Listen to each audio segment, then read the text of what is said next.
हाय, नमस्ते, nice to be back. आज हम बात करेंगे सेल्फ एडवोकेसी के बारे में। सेल्फ एडवोकेसी क्या होता है? क्या बोलते हैं, वकालत, स्व वकालत, मतलब खुद की वकालत खुद करना। हम अपने खुद वकील हैं, तो अपना केस हम खुद ही लड़ते हैं, उसको हम सेल्फ एडवोकेसी कहते हैं। इसका एक्चुअली मतलब ये है कि मेरे जो राइट्स हैं, मेरे जो अधिकार हैं, मैं उनके लिए लड़ रही हूँ, वो है सेल्फ एडवोकेसी। तो जब हम यहाँ पे सेल्फ एडवोकेसी की बात कर रहे हैं तो हम आपके इम्प्लांट या आपके स्पीच प्रोसेसर के बारे में बात कर रहे हैं। ये दो तरह से मैं बात करूँगी। एक तो पेरेंट्स के लिए सेल्फ एडवोकेसी है कि पेरेंट्स को अपने बच्चे की वकालत करनी है, अपने बच्चे के साथ खड़े होना है, स्टैंड बाय योर चाइल्ड। और दूसरा है कि अगर बच्चे बड़े हैं, बात कर सकते हैं, भाषा है, तो वो खुद अपनी वकालत कर सकते हैं, उस समय पेरेंट की ज़रूरत नहीं है। तो मैं जब पेरेंट्स की बात कर रही हूँ, वो पेरेंट्स की बात कर रही हूँ जिनके बच्चे भी छोटे हैं। जब मैं रेसिपिएंट की बात कर रही हूँ तो उनके कि जिनके जो बड़े हैं, उनको पेरेंट्स की सेल्फ एडवोकेसी की ज़रूरत नहीं है। ठीक है, तो पहला है डिफाइन हियरिंग लॉस।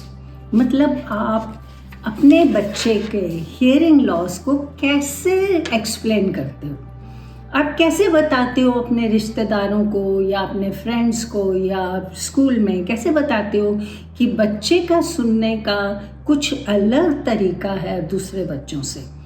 तो अगर हम नेगेटिव भी बोल सकते हैं, पॉजिटिव भी बोल सकते हैं। अगर मैं बोलती हूँ मेरे बच्चे को सुनने में दिक्कत आती है, मेरे बच्चे को सुनने में प्रॉब्लम है, मेरा बच्चा सुन नहीं सकता है, मेरे बच्चे को मशीन लगानी पड़ती है, तो कुछ नेगेटिव हो जाता है। और इसी तरह अगर बच्चा बोलता है कि मुझे सुनने में प्रॉब्लम है, मुझे सुनाई नहीं देता, मुझे सुनने के लिए मशीन पहननी पड़ती है, तो वो थोड़ा नेगेटिव हो जाता है।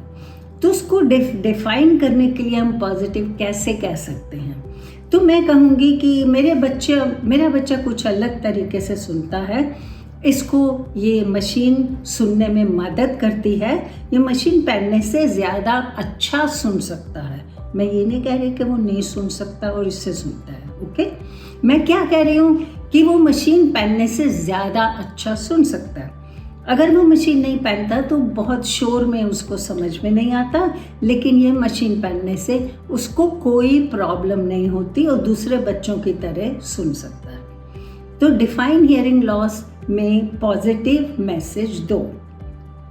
अगर रेसिपिएंट से बात करें, जो बच्चे अपनी बात खुद करेंगे, बड़े हैं, स्कूल जाते हैं, तो उनको ये कहना है कि मैं एक मशीन पहनता हूँ ताकि मैं ज़्यादा अच्छे से सुन सकूँ।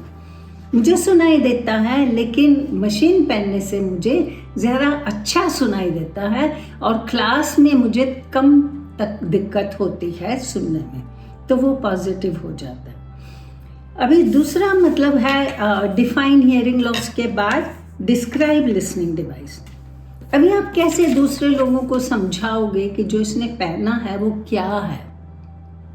अगर मेरे बच्चे ने स्पीच प्रोसेसर पहना है तो मैं अगेन ये कह सकती हूँ कि ये जो स्पीच प्रोसेसर है ये इसको सुनने में मदद करता है, इससे वो ज़्यादा अच्छा सुन सकता है।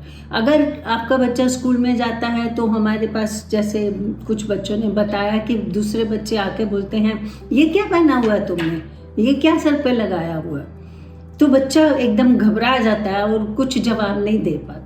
तो हमें अपने बच्चों को ट्रेन करना है कि उसको बोलो अच्छा तूने चश्मा क्यों पहना हुआ है, इसको क्यों पहना हुआ है, इससे क्या होता है? तो बोलता है मुझे देखने में प्रॉब्लम होती है, आई साइट वीक है, इसलिए मैंने चश्मा पहना है। हाँ, तो मेरा सुनने की थोड़ी वीक है शक्ति, इसलिए मैंने ये पहना है। जैसे तुम चश्मे से बराबर देख सकते हो, ज़्यादा अच्छा देख सकते हो, इस तरह मैं ये मशीन से ज़्यादा अच्छा सुन सकता हूँ। तो वो कन्विंस हो जाएगा। अगर दूसरे बच्चे ने स्पेक्स नहीं पहनी, चश्मा नहीं पहना, तो क्लास में किसी ने तो पहना होगा। आजकल तो छोटे छोटे बच्चों को भी चश्मा लग गया है, तो आप किसी का भी एग्जाम्पल दे सकते हो।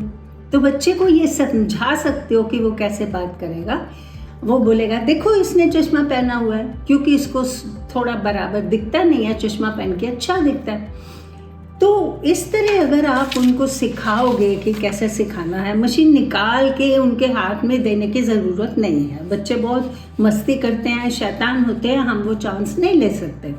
आपको सिर्फ इतना ही बताना है कि इससे मुझे सुनना अच्छा लगता है। तो इसी तरह जब आप एज ए पेरेंट छोटे बच्चों के लिए आप एडवोकेसी करोगे तो अपनी फैमिली में मेंबर्स में सबको यही बोलोगे कि ये एक स्पीच प्रोसेसर है, एक डिवाइस है जिससे उसको ज़्यादा अच्छा और ज़्यादा साफ सुनाई देता है, शोर में भी उसे कोई तकलीफ नहीं होती, इसलिए हम इसका इस्तेमाल कर रहे हैं। ख़त्म। अभी एक और पॉइंट है sense of independence. Self advocacy तब आएगी अगर बच्चे में इंडिपेंडेंस होगी। आमतौर पर पेरेंट्स जो है ना वो रिमोट कंट्रोल अपने हाथ में लगते हैं। अगर आप बच्चे को पूछते हो तुम्हारा नाम क्या है तो पेरेंट्स बता देते हैं इसका नाम ये है।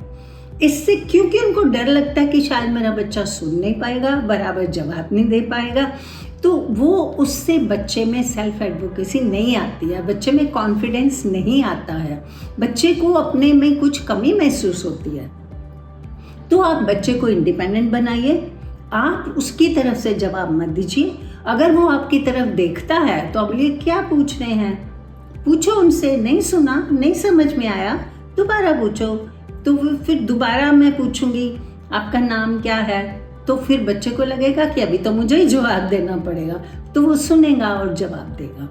बच्चों को आदत डालिए कि वो खुद अपने स्पीच प्रोसेसर की बैटरी चेंज कर सकें, आपको आके बता सकें कि मुझे बराबर सुनाई नहीं दे रहा, मुझे लगता है बैटरी ख़त्म हो गई है। और रात को जब उनको ड्राई ब्रिक में रखना है तो वो खुद रखें। ये उनके ऊपर शुरू से जिम्मेवारी डालिए कि वो अपनी ये भी उनकी एक अपनी प्रॉपर्टी है, तो इसको किस तरह संभाल कर रखना है इसका उनको मौका दीजिए। अगर बच्चे ये सब कर सकते हैं तो उनमें कॉन्फिडेंस आएगा और वो अपनी सेल्फ एडवोकेसी कर सकते हैं।